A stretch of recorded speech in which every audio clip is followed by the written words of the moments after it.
Hey guys, welcome back to That Florida Feeling. This is Jody. I need to give you guys some warnings about this episode. First, this is not the sunny side of Florida we normally talk about. This is the darker side and not the side from Star Wars that has cookies. No, this is the serial killer side of Florida, and I need everybody to be aware of that before they start listening. I'll give you another actual warning in the episode, but I wanted you guys to know what's going on first and foremost. Also, I had a bit of an audio issue. So if you hear me repeat anything, I deeply apologize. I tried to find it and cut it at just the right moment, but bear with me. All right, guys, on to the episode.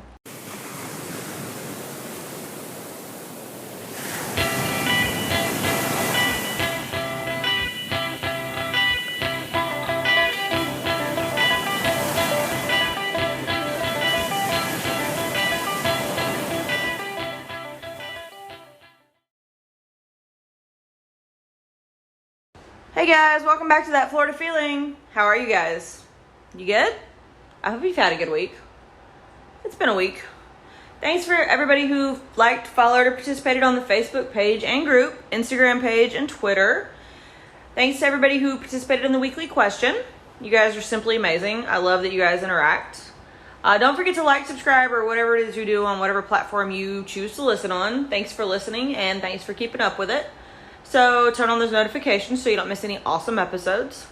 And if you have a second, if you could leave a 5-star review on Apple, I would appreciate it. It kind of helps the podcast. Now, I have to give you guys a warning for today. Today we're not going to talk about the sunny and great and beaches and fun tiki bars part of Florida. We're going to talk about the dark side. And no, I don't mean the dark side that gives out cookies. This is not really the family-friendly, fun side of Florida that we really know.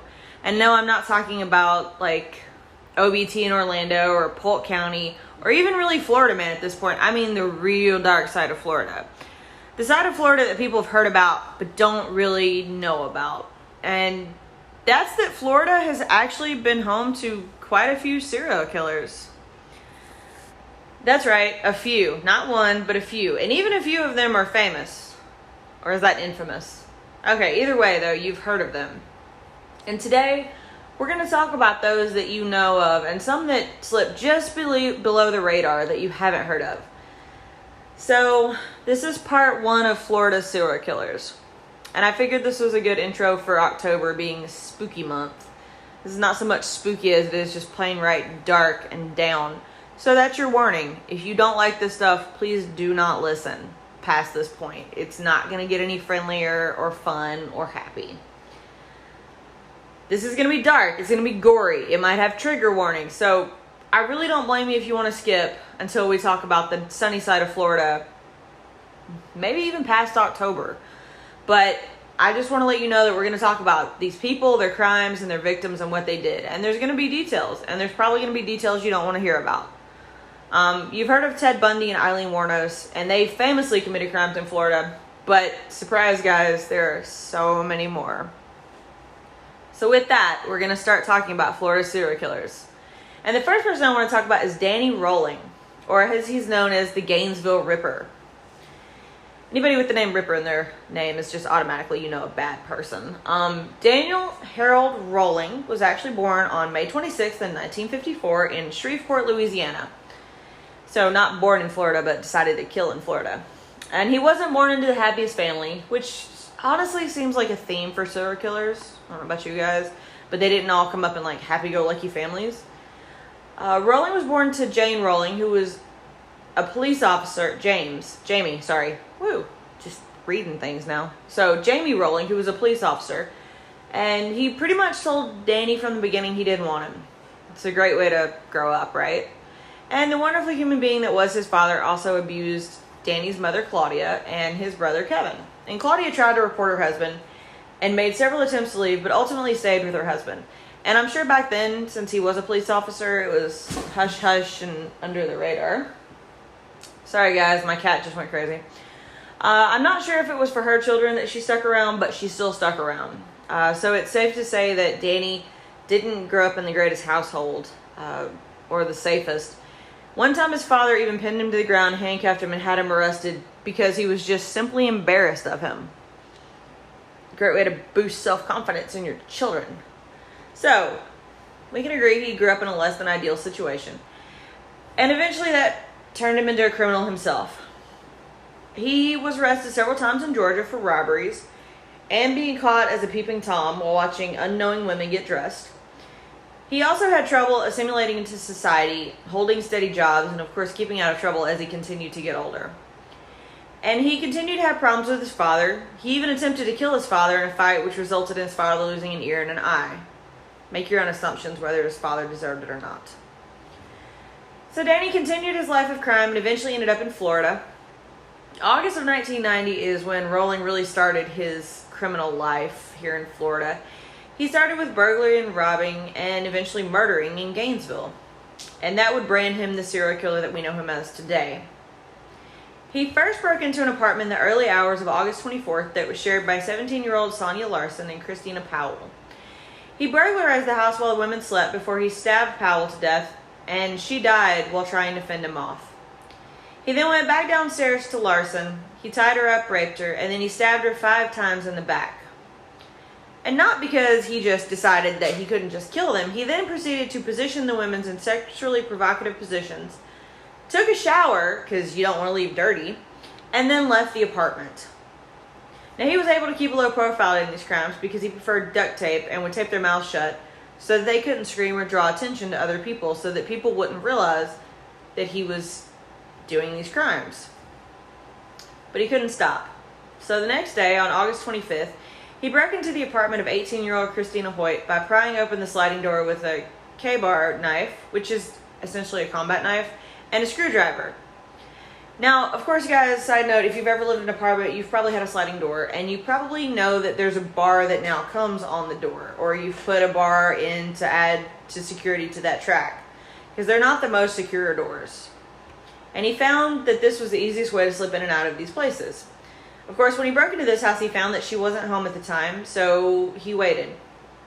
Christina came home around 11 a.m. and Rolling surprised her by grabbing her in a chokehold and subduing her. He taped her mouth shut, tied her up, and raped her. He proceeded to stab her in the back, just like he did Christina Powell, and when he stabbed her in the back, he immediately ruptured her heart. But he left after that. He was done. He was tired of being there or something. And he went on his way, and then he realized he thought he lost his wallet at her apartment. Kind of wish he had, but he didn't. So he did, though, however, return to her apartment to see if he had indeed lost his wallet. And upon returning, he decided he wasn't done. He proceeded to decapitate her and pose her body with her head on a shelf facing her body, because he wanted shock value for whomever discovered her body, because discovering a dead body is not shocking enough. This guy's a true animal. Now, the murders at this point had started to gain attention, and students were told to take precautions by changing up their routines, staying in groups, sleeping in groups, and because the spree happened so close to the start of the fall semester, a lot of students just left. They weren't going to be in Gainesville. They didn't want to get attacked. Nobody wants that. So they went to other schools. But of course, Rawlings didn't stop. He continued his spree on August 27th. Despite the media attention, he continued to break into more apartments. This time, again, via the sliding glass door, that housed Tracy Pauls and Manny Taboada. Rawlings attacked Taboada first and eventually killed him. Now, Paula heard the commotion and went to see what was going on, and she saw Rawlings with Taboada and tried to barricade herself in the bedroom. Rawlings wasn't having it. He broke down the door, he taped her mouth shut, tied her up and raped her, and he continued to stab her in the back. He did proceed to pose her body, but he didn't pose Taboada's. He just left him where he killed him.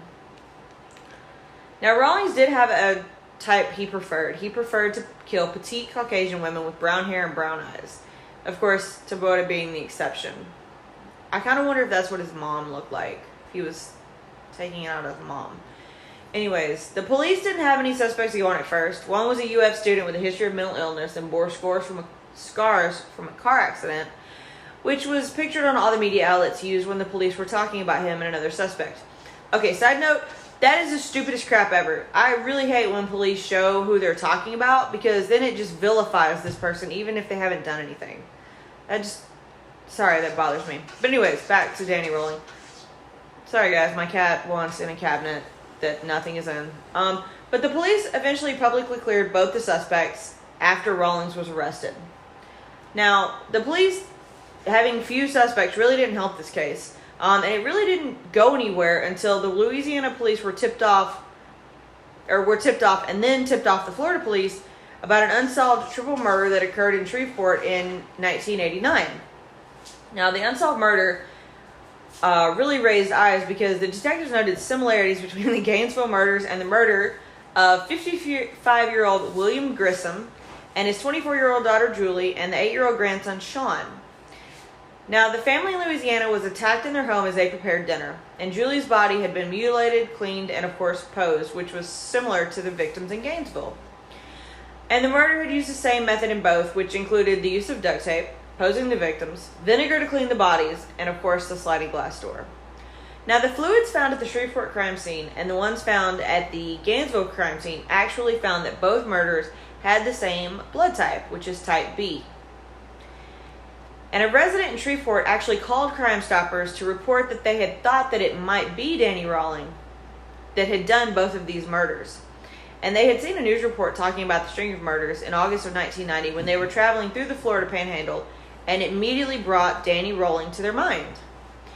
They had met Rawlings at their hometown church in Louisiana, and the reason that he stuck in their mind is because they had said that Rawlings had said some deeply disturbing statements along the lines of, one day I'm going to leave this town and I'm going to go where the girls are beautiful and I'm going to lay in the sun and I'm just going to watch them all day. He also talked to other church members and made comments like telling them that he liked to stick knives into people. I don't know about you guys, but if someone told me that, I'd probably definitely remember who they were for many reasons and get the hell away from them. But these reports did stick with these people, and they finally called in November and they told them about their hunch about Danny Rawlings. So the police, thank God, took this as an actual serious tip and began to investigate Rawlings. Now, Rawlings had been previously arrested on September 7th in 1990 at an Ocala supermarket for robbery that occurred the same day that Christina Hoyt's body had been found. And the police went back to the evidence locker that held the gun, the screwdriver, the money, and the cassette from the robbery and listened to the tape. They found that the tools he had used to gain entry to the murder victims matched the ones in their evidence that they had gotten off Rawlings when he was arrested. Rawlings was found to be living in a one-man camp near the apartment complex frequented by students and their investigators, and they actually found audio diaries about their crimes. Okay, pro tip, guys, I don't think anybody's going to go out and commit murder, but if you do, please don't brag about it in journals or tapes. I mean, yeah, it helps the cops, but really? All right. Anyways, Rawlings was charged with several counts of murder in November of 1990. And he was brought to trial close to 4 years after the murders. He claimed that his motive was to become a superstar like Ted Bundy before him. Rawlings, in a surprise move, actually pled guilty to all the charges in 1994 before his trial could start. And the state attorney, Rod Smith, just went straight to the penalty phase of the prosecution to get the trial on and moving. And on April 20th, 1994, Rawlings was sentenced to death. Before Rawlings was executed, he handed his spiritual advisor and a Florida policeman a handwritten confession, an apology, that admitted he was responsible for the Grissom murders in Shreveport. Rawlings was executed on October 25th, 2006, so not long ago, by lethal injection. He had his last meal of lobster tail, he sang a hymn, and he made no statement immediately before his execution, which was witnessed by the victims' relatives. Side note, don't give them lobster tail. They don't deserve it. Give them a damn cold hamburger and fucking tell them to go to sleep. Sorry. So Rawlings was the subject of several works. Most were known as the popular slasher film Scream. So yes, Scream was based on a real person. Of course, there were several books, independent films, episodes on TV shows, and even a miniseries about him. You can actually see an interview with his mother on Court TV before his execution, where his father can be heard screaming off film. He refused to be interviewed on camera. Now, a TV documentary in 2013 called The Real Story aired an episode profiling the movie Scream, and it talks about Rawlings' real-life murder spree. Now, the latest about Rawlings was actually an episode on 2020 that aired in 2021 on the murder case. Rawlings even had his own murderabilia that includes songs, poems, and pictures he did while on death row. I don't get why you'd buy that, but whatever. I know there's people like Zach Bagans who collect things like that, and whatever. It's not something I'd ever want to own. Alright, think brawling was bad? Just wait. The next person I'm going to talk about terrorized Florida is known as Gary Ray Bowles. Now, you might have heard of him. He's more known as the I-95 killer. Now, Bowles was born in January 25th, 1962 in Clifton Ford, Virginia. And he, of course, did not have a stable life growing up. His father actually died 6 months before his birth from black lung disease that was from him being a coal miner. And that left him to be raised by Frances, who was his mother, who, of course, remarried several times in his lifetime. Bowles was abused by his second stepfather, who was known to be a violent alcoholic, and even abused his mother and older brother. He was abused by his stepfather until he was about 13, when he fought back and severely injured his stepfather. I'm sensing a pattern here. He left home shortly after his mother chose to remain married to the man. Can't say I blame him. Of course, he left in anger, and he was homeless for a few years after the decision, and he managed to make money by prostituting himself to men. Now, Bowles continued to have a hard time, and he was eventually arrested in 1982 for beating and sexually assaulting his girlfriend. He did serve 6 years for his crime in prison, and he continued to remain on the wrong side of the law as he was rearrested in 1991, where he was convicted of an unarmed robbery and theft of an elderly woman's purse. He was sentenced for 4 years, but he got out after 2. Now, Bowles stayed under the radar mostly until he killed his first known victim on March 15, 1994 in Daytona Beach. John Hardy Roberts, who was 59, was his first victim who had offered him a place to stay for a few days. Bowles then beat and strangled him to death and stole his credit card. So, that's just sad. The guy was being nice. They considered him a suspect shortly after the crime because they found his fingerprints and probation records at the scene. But Bowles didn't stop there. He continued to murder 4 more men over the next 6 months. David Jarman in Nassau County, Florida. Milton Bradley, no, not the game guy, in Savannah, Georgia. Alverson Carter in Atlanta, Georgia. And Aubrey Morris in Wheaton, Maryland. Now, you're wondering why I say this is the Florida killer, because he did start his crimes in Florida. And he would prostitute himself to these men before beating, strangling, and stealing their credit cards. And I guess back then it was harder to actually track people, so stealing their credit cards made more sense. Bowles was eventually added to the FBI's most wanted list and was arrested on November 22nd, 1994 for the murder of Walter Jamel Hinton in Jackson Beach, Florida. Came back to Florida to end it all. He actually confessed to all 6 murders. He told the police that after his release from prison, he moved to Daytona Beach and moved in with his girlfriend. But he couldn't stop, and he resumed working as a prostitute to make ends meet. He admitted that after his girlfriend had an abortion, citing that his sex work and prostitution was the reason that he didn't like that she chose not to be with him, this gave him reason to blame to start his killing spree. Now, he pled guilty in May of 1996 for killing Hinton in Jacksonville on November 4th, 1994. He had killed Hinton by hitting him with a 40-pound stepping stone while he was sleeping and shoved a towel down his throat during the struggle. God, this guy's brutal. He received the death penalty for Hinton's murder, and while sitting on death row, he continued to plead guilty for the beating and strangling of Roberts in 1994. Bowles was found guilty on 3 counts of murder and was sentenced to death. But this was actually reversed later by the Florida Supreme Court on the determination that the court erred by letting the jury hear that Bowles hated homosexuals and that the victim was gay. They felt this should have been left out. So he was given a new Senate hearing to determine his outcome, and yet again, he was convicted of the death penalty in 1999. Bowles sat there for 10 years and was finally executed by lethal injection on August 22nd, 2019 in Stark at the Florida State Prison. He had 3 cheeseburgers, fries, and bacon for his last meal. I'm telling you, man, just give him gruel. So, Bowles was definitely probably one of the worst killers. He tended to really impact most of Florida. Even though it doesn't sound like it, he really only killed in Daytona and Jacksonville. But the fact that 95 goes all the way down to Florida, it was more of a scare tactic. Like, where is he going to go next? And I think those are really the ones that get people worried the most. Now, the next person I'm going to talk about is definitely one you've probably heard of. There was a movie, there's been books, miniseries, just everything. And it also proves that not all serial killers are men. Aileen Wuornos. Aileen was actually born Eileen Carol Pittman in Rochester, Michigan on February 29th of 1956.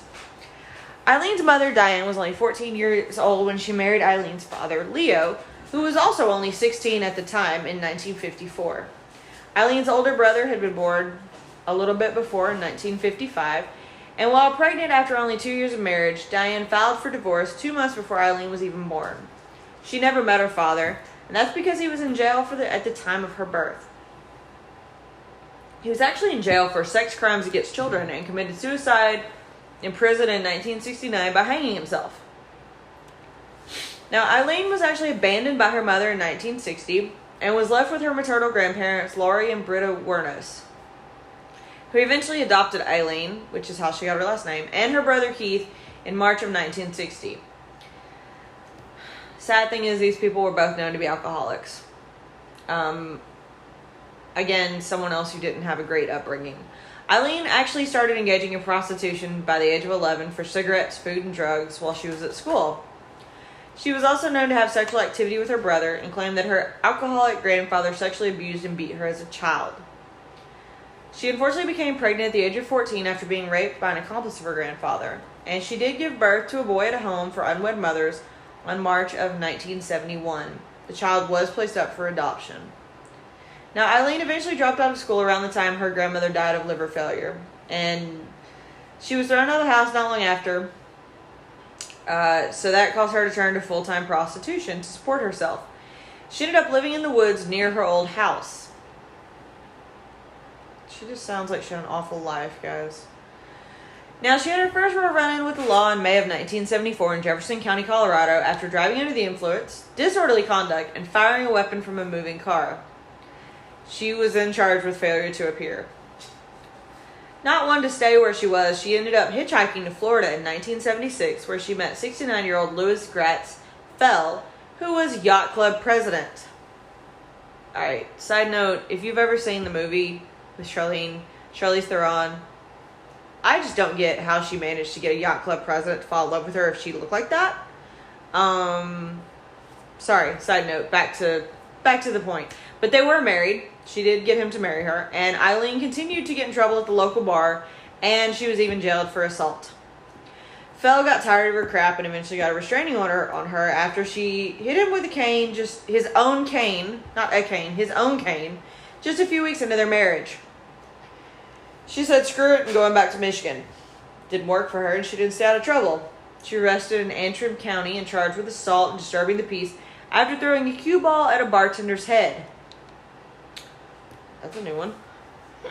And her life continued to be a sad one when her brother died of esophageal cancer. Side note, she did receive $10,000 in life insurance money and she basically spent it on a car that she wrecked. Now, she ended up back in Florida because why not? It's Florida. And she was arrested in May of 1981, where she was arrested in Edgewater for the armed robbery of a convenience store, which equated to a whole $35 and 2 packs of cigarettes. She went to prison in May of 1982 and was released a year later in June of 1983. Not one to stay in the same place, she ended up in Key West and was arrested in Key West in 1984 for the forgery of a bad check. Named as a suspect of a theft of a revolver and ammo in Pasco County in 1985. It's Pasco County. Alright, whatever. Arrested in Miami in January of 1986 for car theft, resisting arrest, and obstruction of justice because she provided an ID in her aunt's name. And then she was again later detained for pulling a gun on her male companion in Volusia County in June of 1986. She had a couple busy years. Now, doing all that meant that she was very well known to law enforcement agencies in the state of Florida. So she wasn't well at hiding anymore. She eventually met Tyra Moore in Daytona Beach at a lesbian bar. Why is everything in Daytona? Sorry. She met her at Daytona Beach lesbian bar, and they moved in together. And they were actually supported by Wuornos as she continued to be a sex worker. Now, she did claim that she loved Moore, and she even said that up until her ending. Now, she was known for murdering 7 men in over the span of 12 months. The first one was Richard Charles Mallory. That was her first victim. He was 51, and she killed him on November 30th, 1989. Now, Mallory was a convicted rapist, and Eileen claimed to kill him in self-defense after he sodomized and beat her in a secluded area where they had gone for sexual acts. Volusia County eventually found his abandoned vehicle a few days later, and his body was discovered on December 13th in a wooded area a few miles from his car. He had been shot several times, with 2 bullets in his left lung being the official cause of death. That was the first victim.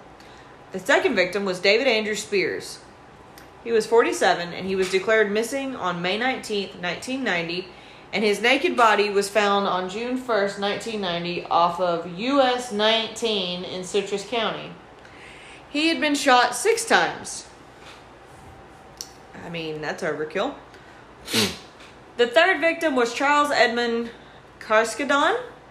Forgive me if I didn't say that right. He was 40, and he was killed on May 30th, 1990. He was found on June 6th, 1990 in Pasco County, and he had been shot 9 times. Good Lord, that is anger. 9 times? Okay. The body had been wrapped in an electric blanket and was badly decomposing when it was found. Wuornos was seen in possession of his car and later pawned a gun that was said to belong to him, or that was identified as belonging to him. So we know that she had something to do with it. She had his car and his gun. Peter Abrams Sims was her fourth victim, and he was 65. Sims left Jupiter, Florida for Arkansas in June of 1990, and his car was found on June 4th, 1990 in Orange Springs. Moore and Wuornos were actually seen abandoning the car, and her print was on the interior door handle. His body has never been found. Troy Eugene Burris was her fifth victim. He was 50, and he was reported missing on June 31st, 1990, and he was found August 4th, 1990 in a wood area along State Road 19 in Marion County. He had been shot twice. Charles Richard Humphreys was her sixth victim, and he was 59. He was killed on September 11th, 1990, and he was found the next day on September 12th, also in Marion County. He had been shot 6 times in the head and the chest. That's just a lot of anger. He was a former chief of police, and his car was found in Suwannee County. I have a lot of questions about him being a former chief of police, if that's what happened to him. I mean, I get it. Wrong place, wrong time. But I guess his instincts never kicked in, or he was desperate. Walter Gino Antonio was her seventh and final victim. He was 62, and his naked body was found on November 19th, 1990, near a remote logging road in Dixie County. He had been shot 4 times, and his car was found 5 days later in Brevard County. Good Lord, she got all over Florida. Now, Moore and Wuornos were seen abandoning the Sims car after an accident on July 4th, 1990, and witnesses had seen the women driving the victim's car and were able to prove to police that it was them because they actually gave names and descriptions of the people. So, of course, when the police had that, the media put it out and was trying to locate them. Police actually found victims' items in pawn shops along the way and were able to get her fingerprints to match the fingerprints found in the cars from these items that she had pawned. And, of course, with her extensive record, her fingerprints were already on file. Now, she was arrested on January 19th, 1991 on an outstanding warrant at the Last Resort, which was a biker bar in Volusia County. Moore was eventually found in Scranton, Pennsylvania, and agreed to help them get an illicit confession from Eileen in exchange for immunity from prosecution. That's kind of smart of her. So she came back to Florida, and with guidance of the police, called and begged Eileen to confess and clear her name. She went back and forth for a couple days, and Eileen finally confessed on January 16th, 1991 to killing the men, but claimed it was self-defense as all of them had been trying to rape her or hurt her in the process. She was put on trial for Mallory's murder in January 14th, 1992, a year after she confessed. And she was convicted of his murder on January 27th, 1992, with the help of Moore's testimony and the use of the Williams Rule. Now, the Williams Rule allows prosecution to introduce evidence related to her from other crimes to help establish a pattern. So this not only proved that she could have done it, but that she had done it either in the past or in another case that was upcoming. Of course, she pled no contest to a couple murders. The Humphreys, Burris, and Spears in March of 1992 was a pled of no contest because she wanted to get right with God. She was given 3 more death sentences in May of 1992. In June of 1992, she pled guilty to the murder of Cascadon and received her 5th death sentence in November of 1992. Continuing through her cases, she pled guilty and received a death sentence for the murder of Antonio in 1993. Now, she was never convicted of the Sims' death because his body, still to this day, has never been found. I guess it doesn't matter anymore, but that's why she wasn't convicted of his murder. Now, Wuornos continued to tell stories, and they were all inconsistent about the killings, and initially claimed that 7 men had tried to rape her while she was working as a sex worker. She then went on to recant the claim of self-defense, saying that it was robbery and desired not to leave any witnesses. She changed her story so many times. She told Nick Brumfeld during an interview that when she thought the cameras were off, that it was self-defense, but she was tired of being on death row and wanted to die. So she started changing her story from self-defense to robbery just so she could get through this whole mess. Wuornos had transferred to the Florida State Prison for execution, and she appealed to the U.S. Supreme Court but was denied in 1996. She even accused prison matrons of tainting her food and saying she heard them saying they wanted to rape her or push her to commit suicide before her actual execution. Weeks before her execution, she gave a series of interviews to Nick Brumfeld, and she talked about being taken away to God and Jesus, and that her mind was being tortured, she was being abused in prison, and that she didn't want to do this anymore. Her final words were, "Thanks a lot, society, for railroading my ass." She was actually executed on October 9th, 2002. She declined her last meal and instead opted for a cup of coffee.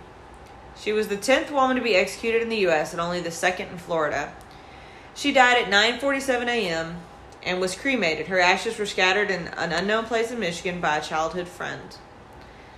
Now, Wuornos is different because she is a woman serial killer. She actually scored a 24 out of 30 on the psychopath checklist. And a person scoring 25 to 30 are consistent with the diagnosis of psychopath. Words, y'all. Psychopath. Now, since she was one underneath it, she wasn't actually diagnosed as that. But, I mean, we can all tell you that something was obviously not right with that woman. She was a very tortured soul. But she's not been forgotten since her execution, and she probably never will be. There are documentaries, books, music, poems, TV set episodes, and of course the movie Monster was on her whole life.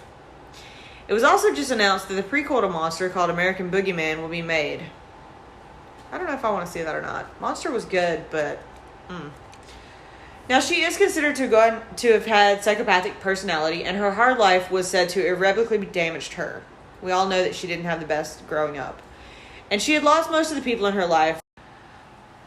We know that Wuornos didn't have a loving family, like I said, or a genuine motherly role model, so she was probably prone to being angry in life. She also experienced a lot of abuse and trauma.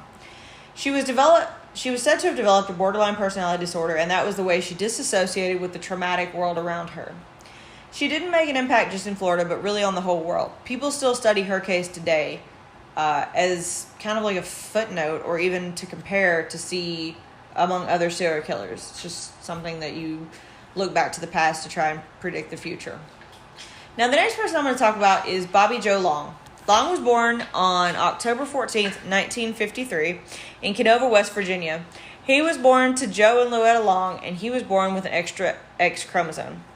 If you don't know what that means, it basically means that he had the ability to have female traits as well as male traits. Long was teased as a child for his extra estrogen production, which led to having breast, and that's a side effect of Klinefelter syndrome. He actually had a breast reduction in his adolescence, and he suffered from multiple head injuries as a child, which can lead to some issues. He even had a dysfunctional, or rather unusual, relationship with his mother.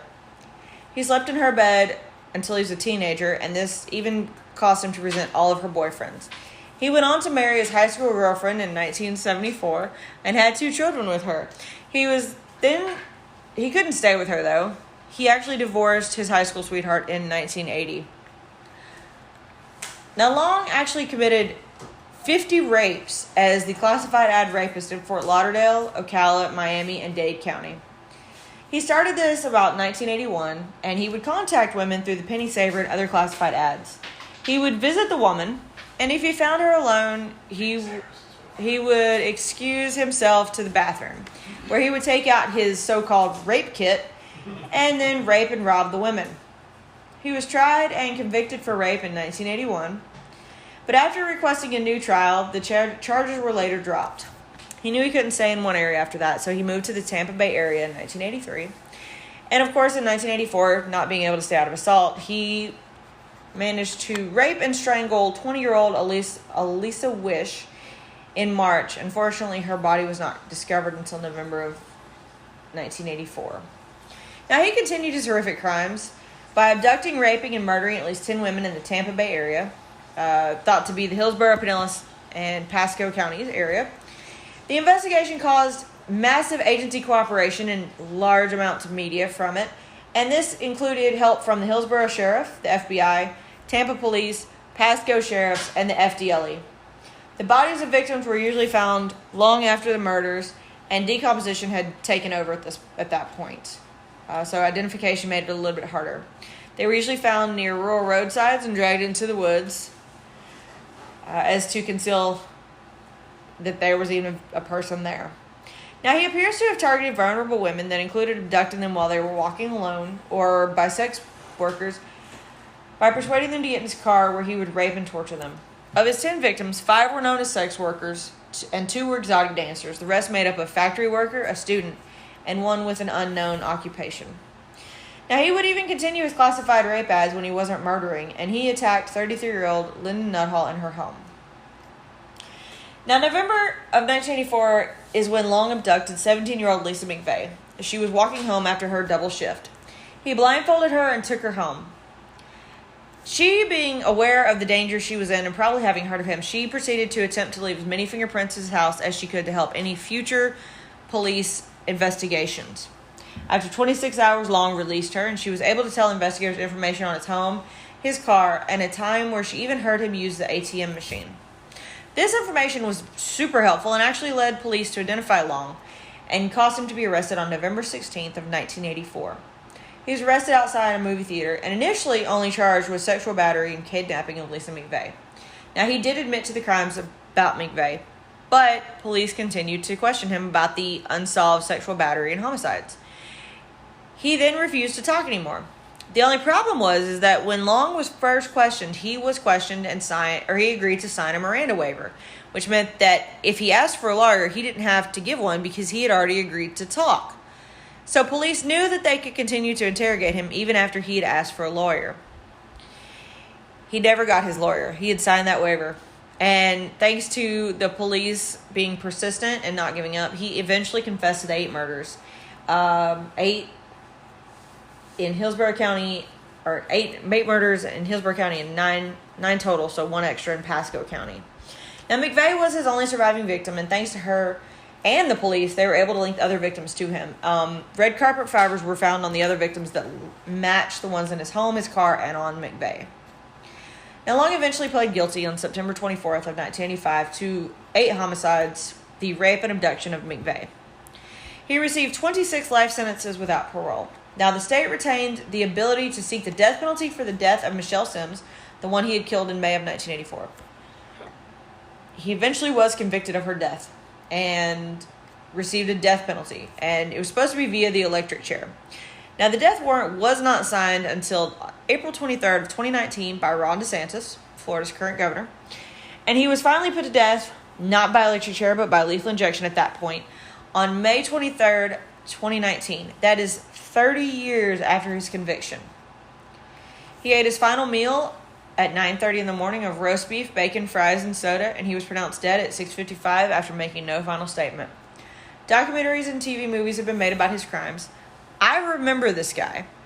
We were living in Tampa at this time, and you would see on the news, he appealed again. He's fighting this. He's doing that. And then we got the note that DeSantis had signed the death warrant, and that was it. I do remember the day he was put to death. The world is a better place not having human beings like that. Now, the last person I'm going to talk about is someone who was born, raised, and killed and died right here in Florida. Otis Toole is the name of the man, and he is the kind of person that will just make your skin crawl.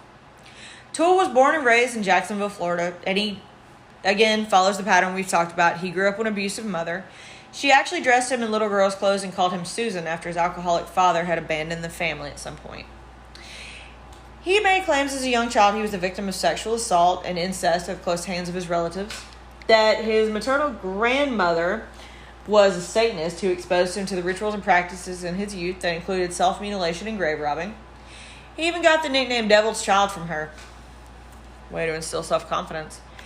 Now, he says that the abuse really started when he revealed his homosexuality to his family. Otis Toole could be said to be suffering from mild retardation, as he only had an IQ of 75. He also suffered from grand mal seizures and would frequently run away from home. He was often found sleeping in abandoned homes. He was known to be a serial arsonist and even claimed to be sexually aroused by fire. He was in the documentary Death Diploma, and he said that he knew he was gay from when he was 10, and he proceeded to have a sexual relationship with the neighborhood boy when he was 12. Now, as you can tell, Toole was not a smart person from just the IQ and life choices, and he eventually did drop out of school in the 9th grade. He knew that he had to make a living, so he started frequenting gay bars and became a male prostitute in his teenage years. Toole is claimed to commit that first murder at age 14 after being propositioned by a traveling salesman for sex. He proceeded to run the man over with his own car. He was first arrested on August 17th of 1965 for loitering, and that's really the first time we hear about him for a while. He kind of drops off the radar, and it's believed that he was drifting through the U.S. and then eventually ended up in southwestern U.S., again with supporting himself through prostitution and panhandling. Now, we know he was living in Nebraska in 1974 because he became the prime suspect of the murder of a 24-year-old Patricia Webb. Toole knew he couldn't stay in Nebraska after being the prime suspect, even if he did or didn't do it, so he moved on and settled in Boulder City, Colorado, where he again became the prime suspect in the murder of 31-year-old Ellen Holman. That was in October of 1974. He finally left and went back to Jacksonville, knowing that he needed to just stay home, and he returned in 1975 or thereabout after drifting and hitchhiking to get there. Now, he tried to conceal his homosexuality and marry a woman 25 years older than him in January of 1976. She left him 3 days later when she realized that he was a homosexual. Now, Toole continued to drift through life and eventually met up with Henry Lee Lucas in 1976 at a Jacksonville soup kitchen. And of course, they developed a relationship, which led to a sexual one. And he later claimed to have accompanied Lucas on 1,008 murders at the hands of the cult, the Hands of Death. The police have discounted the claims of the cult's existence, but not of the murders. In January of 1982, Toole barricaded 65-year-old George Sodenberg in a boarding house that he was living in with and set fire to the house. Sodenberg made it out, but later died due to the fire. Toole was eventually arrested on an unrelated arson incident, not for Sodenberg's death, but for setting another place on fire. And that was a little bit later. He actually confessed to the arson incident that wasn't related to death and was given a 20-year jail sentence. Now, in June of 1983, his accomplice is still out there, Henry Lee Lucas, and he was arrested for unlawful possession of a firearm.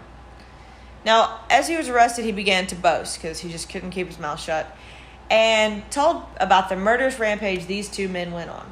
Now, Toole at first denied the involvement, but later went back on that and said that, yeah, he did do it with him. Lucas, though, also backed Toole's confession for the murder of Adam Walsh. And if that name sounds familiar, I'll talk to you about that in a second. Toole was eventually found guilty for the murder of Sodenberg, and then later found guilty for the strangulation of a 19-year-old Tallahassee, Florida person. It did not specify man or woman for that one. And received a second death sentence. So he's sentenced to death for Sodenberg and then again for murdering a 19-year-old. Now, the sentences were appealed, but not overturned. He was commuted to life in prison. He would actually eventually go on to plead guilty to 4 more Jacksonville murders around 1991 and given 4 more life sentences. Now, if Adam Walsh sounds familiar to you, it should. Toole is probably the most well-known for the murder of Adam Walsh. He confessed to this murder while he was in prison to another unrelated murder charge. He actually confessed in October of 1983. He said that he was going to kidnap Walsh outside of Sears after offering him candy and toys. Walsh went with Toole after being offered the candy and toys, but became upset and wanted to go home.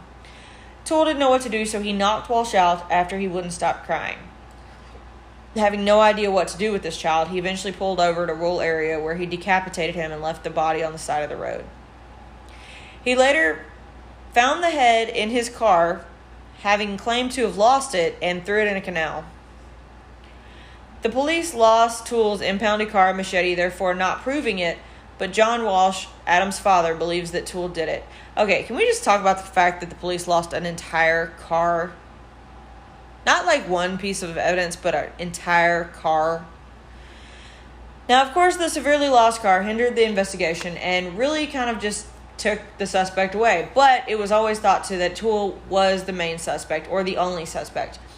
Now, the police chief in Hollywood did admit that many mistakes were made in this case. The case was eventually re-examined minus the car, and it still led the family and the police to believe that it was Otis Toole and that he could be the only person to have actually murdered Adam Walsh. The timelines all fit. Now, he admitted to this murder on his deathbed in prison. Toole also went on to confess the murders in Northwest Florida along I-10 of killing David Schaller in Pensacola and Ada Johnson right outside of Fort Walton Beach. Toole was believed to have impulsive behavior, personality disorder, and, of course, pyromaniac. He did die of cirrhosis in Florida State Prison on September 15th, 1996, at the age of 49. No one ever claimed his body, and he was buried in Florida State Prison Cemetery, still to this day. Now, I know I didn't mention a few people. Obviously, Ted Bundy's included. We know that Ted Bundy did commit murder in Florida. And that's why there's going to be a part 2 to this. Of course, that will be next week. Thank you for listening. So we will talk about Florida serial killers next week. If you don't want to hear it or you can't handle it, skip to the next one. That's your warning. Now, I know that Florida is obviously got a dark side, but we can't leave on such a dark note. So let's talk about something fun, like Florida man, or in this case, Florida woman's antics today. A woman in the Villages, which if you don't know what the Villages are, it is a large community north of Orlando that is known for having the highest STD population in Florida, and it's all people over 55 and up. So, now that we know what the Villages is, a woman in the Villages loses her license after a DUI, but wins a dance-off that nobody knew she was competing in. She was spotted driving erratically, and they managed to pull her over. They smelled the strong odor of alcohol when they caught up with her, and she admitted to having a few in dancing. She was offered a field sobriety test to prove her innocence, but she declined due to having tennis elbow. Yeah. But didn't stop there. She followed it up with some dance moves. And when she was done, she wanted to leave and she wanted to go dancing. She actually told them this. She refused to cooperate with the police. Of course, the police had to use a little bit of force to apprehend her, although not much. She's just dancing. She got so upset, she began to cry, and she peed herself. She was later transported to the Sumner County Detention Center. So let's not end up like Florida woman. Let's be nice to everybody around us. Let's come back for next week's part 2 episode. Don't forget to drink water, wear sunscreen, and as always, that's your daily dose of sunshine.